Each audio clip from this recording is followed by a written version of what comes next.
Hey guys, this is a lesson on simple compound and complex sentences. We were supposed to start on Monday, ran out of time on Monday, and then as you know, Tuesday we were scrambling around to get everything done. To get it, Miss Carrie was anyway, scrambling around trying to get everything ready to send you guys home for 2 weeks. And so we are just behind on simple compound and complex sentences. We will not have a test on Friday.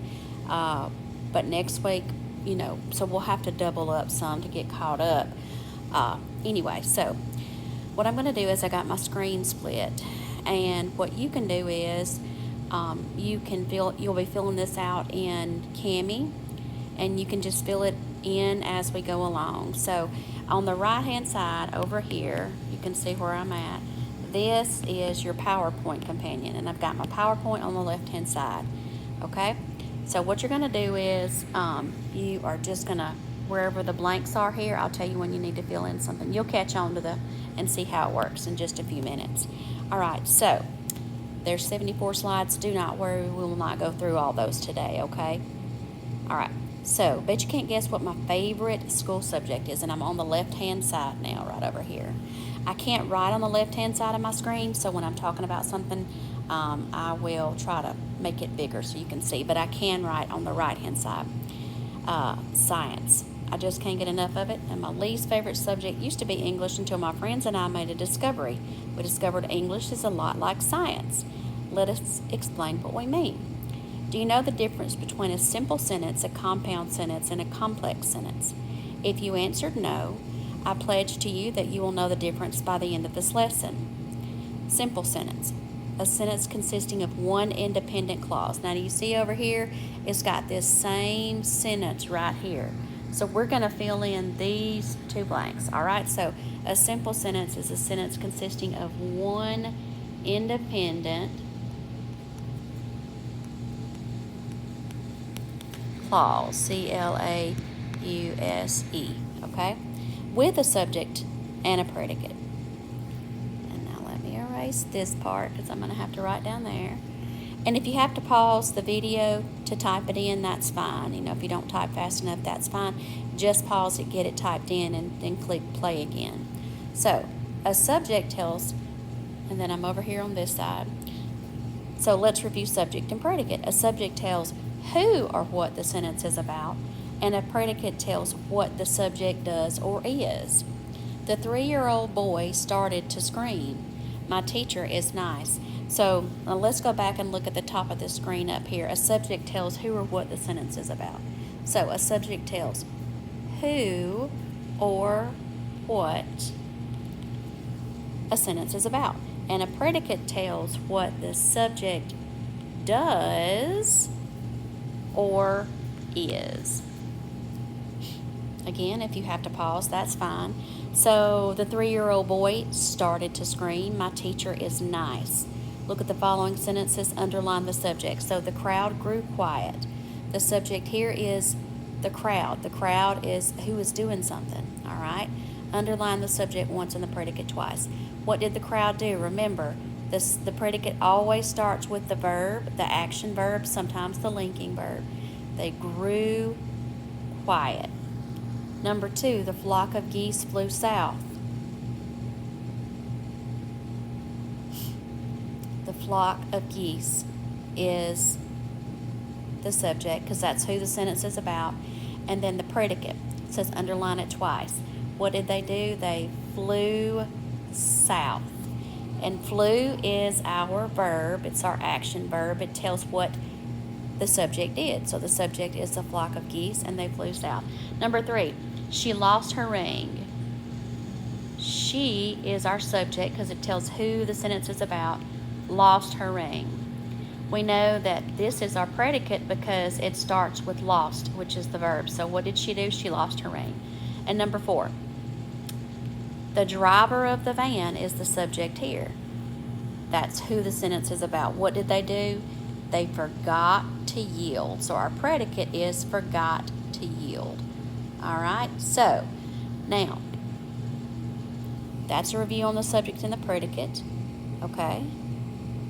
I'm back over on the left-hand side again. A simple sentence So here we are. I'm on right here.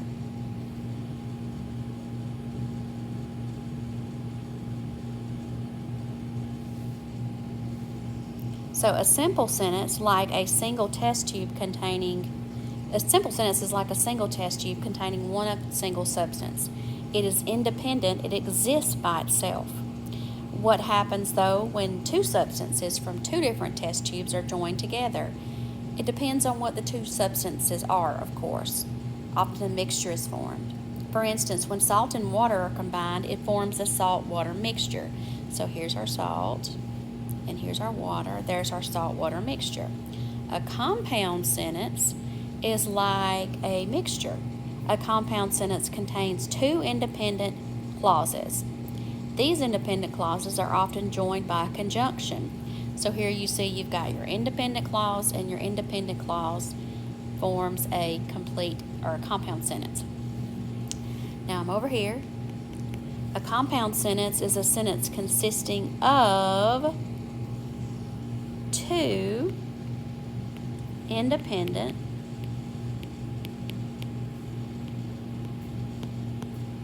clauses.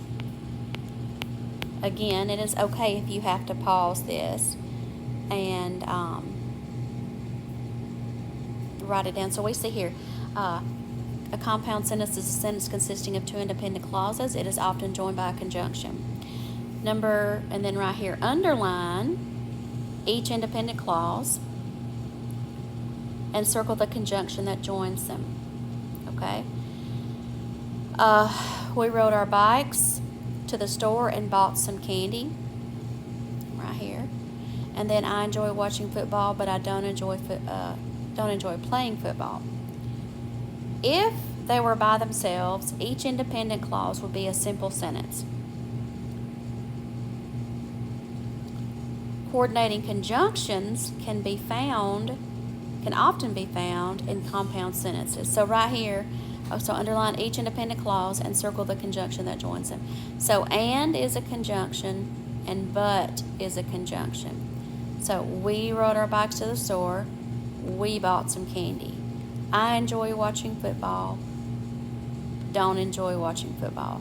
So these simple sentences, this is a simple sentence, this is a simple sentence, this is a simple sentence, this is a simple sentence. But these conjunctions join them together and it makes it an independent clause. All right, so coordinating junctions can often be found in compound sentences. I have a trick for remembering the 7 conjunctions. So right here, this is another place where you're going to need to fill this out.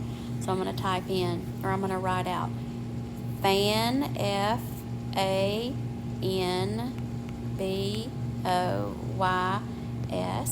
And so these help, this is a mnemonic device to help you remember the coordinating conjunctions.